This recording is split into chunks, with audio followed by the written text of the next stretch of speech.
To know if you're considering buying right now. Stay tuned. Hey everybody, Scott Walters. Welcome back to the channel. I want to welcome you back. If you're a returning subscriber, I want to welcome you too if you're a new subscriber. My job is to create well-balanced, earn your wealth mentality in real estate and hopefully just all the way around. I've been through a lot as a California licensed real estate agent and a member of the Santa Barbara Board of Realtors who's got a phone full of buyers, sellers, investors, vacation homers, second homers. I have seen a lot, whether it's a manufactured home to a mansion. I have seen and been on all types of real estate.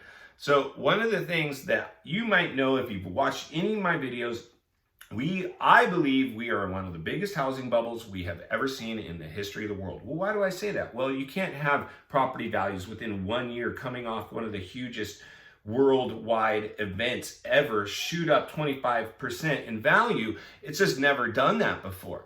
So we are going through uncharted territory. And so I believe that we need to be realists. Back in 2008 recession, people didn't think that our economy would crash then either, myself included. I bought back then. I know what it's like to live through a downturn. I know what it's like to have a property that's no longer worth what I paid for it. I know what it's like to have to pay more than what the thing is worth. It is no fun, folks, and I want to protect you from doing that. So one of the things is I am very selective about who I'm going to help buy right now, and if I do help them, I try to be very transparent and explain the market to them based on my opinion the best I can. If somebody, and I've told people this before, they say, "Hey Scott, do you think I should wait for the crash or if I should buy now? What do you think?" And I say, it's not going to hurt you to wait. It's not going to hurt you to wait. You are at the top of the market. Now, I believe we're seeing a leveling off coming right now, and that is something that should be not, good and bad, really, because it's good because we can't sustain the trajectory of the climb in real estate, but it's bad because it could potentially lead to a crash. We'll have to wait and see on that one. I believe there's a higher likelihood of a crash right now than a climb. Like I said, we just can't climb the way we have and not have the bubble pop. We are in a bubble.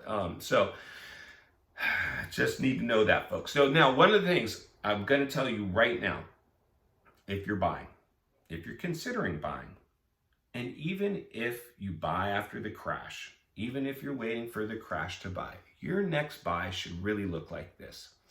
If you're looking at property, the number one thing you want to look at, even though you want to love it because you're going to live in it, and if you're wealthy, retired, and you can pay cash for your dream home, that's a different conversation. I'm talking really about the average home buyer, the average investor, the average person who's getting into real estate and trying to do it the right way to build wealth. Right? That's how I built my wealth. That's how I want you to build your wealth. 95% of all millionaires made their money in real estate. It's no secret. That's where we need to be. So if I'm looking at $1 million home and I want to buy it, I need to first, usually you're going to put it in the banks like to see 20% down. It means I'm financing around $800,000 for that home. Plus I'm coming up with $200,000 just to meet the minimum requirements. Now, there's some loans that you might be able to come in with less, but your interest rates go up. And this is what I want to talk about today, folks, because you have to be very, very careful not to take the bait. Don't want to take the bait. Is when you're looking at any home at all, any property, the number one thing that you should be, in my opinion, looking at is if I had to turn this into a rental property, what would it rent for? What's its rent range? You want to know this. And the reason is because when you go to the lender or your agent, hopefully, you're going to say, hey, listen, I need to run the comps to see what its rent range is. That's what I need the mortgage payment to be. Not only the mortgage payment actually needs to be under that because you're going to have to factor in property tax, insurance, HOAs if there's any deferred maintenance, things like that. So let's say that $800,000 loan is going to cost me $400,000 a month to make the payment. Well, then I want that house to be renting for about $4,200. I need it at minimum to be renting at to rent for about $4,200. So it's very important anytime we're looking at property, unless we are ultra rich already and this is our forever home, then whatever, all bets are off, just do your thing. But if you're trying to build your wealth, and stack up properties. Each property we buy, you shouldn't be concerned about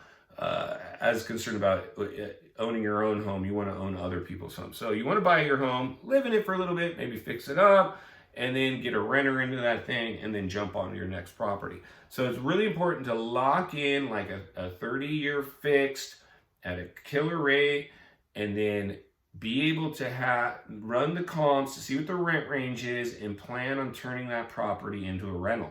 Don't look at it as your forever home. If you're trying to build wealth in real estate, you'll never get rich just owning your one house and living in it till you're old. You want to look at it like, hey, I'm living in this temporarily. And you're going to have to sell it on the wife and everybody else. Hey, listen, I know it's not your dream home, but I got a killer deal on it. It will rent for the payment. Let's get in here, live in here in a few years, and then let's go ahead and get a renter in here, and then we'll take our money and buy something else. And we're going to do the same thing a couple times over. Within 10 years, we should have a handful of rentals, and on our way to not having to go to work for the man anymore and working a 9-to-5 job or worrying about that. That is how you're going to build wealth, folks. So if you got any value out of this video, which I hope you did, give the video a like, subscribe to the channel, leave me a comment below. I would love to hear from you. Next time you think real estate, you think Scott Walters, and I will see you soon.